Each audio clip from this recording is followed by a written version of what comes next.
the best gift shows up in unexpected forms, right? So the people and the interactions that we have that frustrate us the most, or that anger us, or that feel kind of negative, are actually some of the best gifts.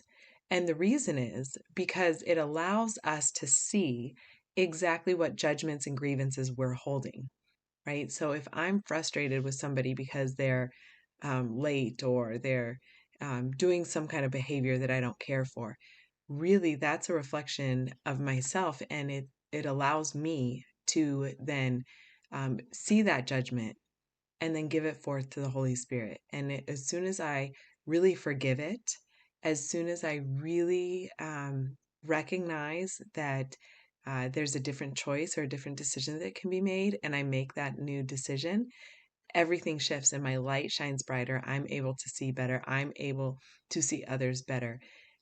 And that's one of the best gifts that we receive. That is from chapter 31 of A Course in Miracles, section 2, Walking with Christ. And, you know, another big component of this section is that I don't choose, it's not a real choice, it's not a real decision to choose between two illusions. A lot of times when we make decisions, we think we have to make decisions between, picking, path A or path B.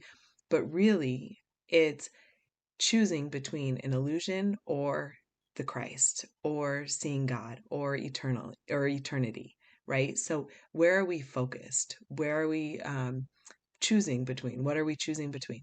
Because if we're just choosing between illusions, do I want this house or do I want that house? Do I want to go to this job or do I want to go to that job? If we're just choosing between illusions, then we're not really making a choice at all. It's the opportunity that we have always to see, is this an illusion or is this God? How can I see God right here, right now, in this moment? As I moved through this section, I thought about how many times I've recognized, or how many times I come up with judgments because my brother is not fulfilling a function that I think he should have, right? I think he should have a particular function and play a certain role, and it should be played out the way I say.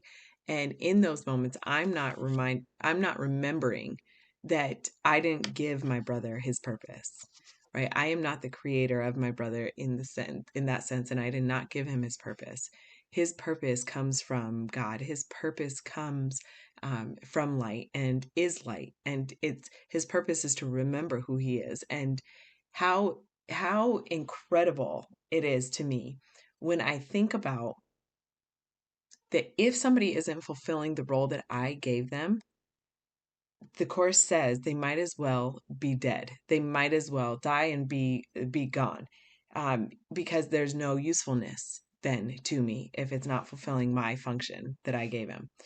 And so remembering that any interaction with anybody is always either love or a call to love. There is no in between. There is no third option. It's either love and light or a call for love and light. And if I can remember that, if we can remember that every time we're interacting with anybody, how amazing and how quickly we would be able to see the light in them and the light in us. Because whatever I see in my brother is what I see in myself. It's really just my own vision being projected onto somebody else, right? So in chapter 31, section 2, Walking with Christ, paragraph 10, it says, "An instant spent without my old ideas of who my great companion is and what he should be asking for will be enough to let this happen." And what it's saying is it's going to be enough to let the light shine. So the moment, if I can just give an instant, just an instant, and let go of all my judgments, all my grievances, and see the person in front of me for who they really are, then the miracle can show up. All that's needed is an instant. All that's needed is a drop of willingness to be able to see them for who they are, and to be able to recognize myself, ourselves, for who we are. And as this section closes out, it talks about the person being beside me, holding the light before me, so that every step is made in certainty and sureness of the road.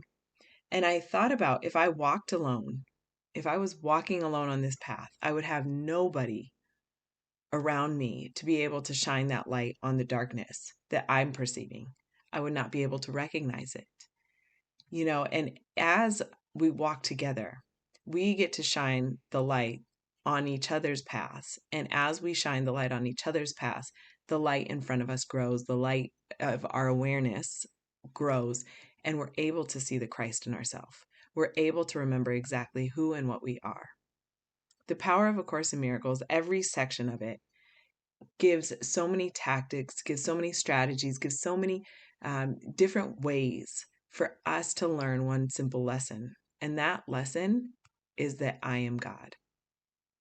It's recognizing that everyone is God.